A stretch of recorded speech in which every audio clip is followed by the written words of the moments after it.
Reçu en audience le 18 janvier 2019 par le chef de l'État Paul Biya, l'envoyé spécial du président chinois Xi Jinping était porteur de bonnes nouvelles pour le Cameroun.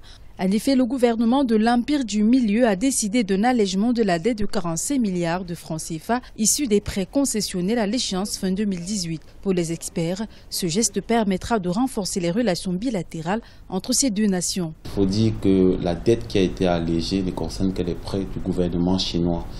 Ça n'a rien à voir avec les prêts des institutions bancaires et financières comme Exim Bank China, Bank of China, Industrial and Commercial Bank of China. Donc c'est un signe qui va permettre, n'est-ce pas, de réchauffer les relations bilatérales avec le Cameroun, de permettre la continuité d'une bonne collaboration économique.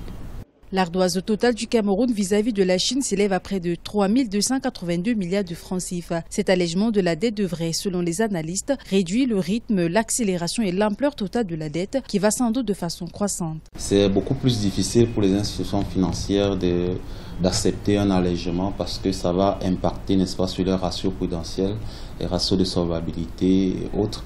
Donc c'est difficile pour ces institutions-là de concéder au Cameroun un allègement. C'est peut-être possible avec un rééchelonnement, mais il faut le dire que les négociations se poursuivent dans ce sens pour que la dette ne devienne pas illégitime et odieuse. La Chine est le premier partenaire commercial et le premier investisseur au Cameroun dans la réalisation des projets de développement. En 2016, le volume des échanges commerciaux bilatéraux entre le Cameroun et la Chine a atteint le montant de 1 510 milliards de francs CFA.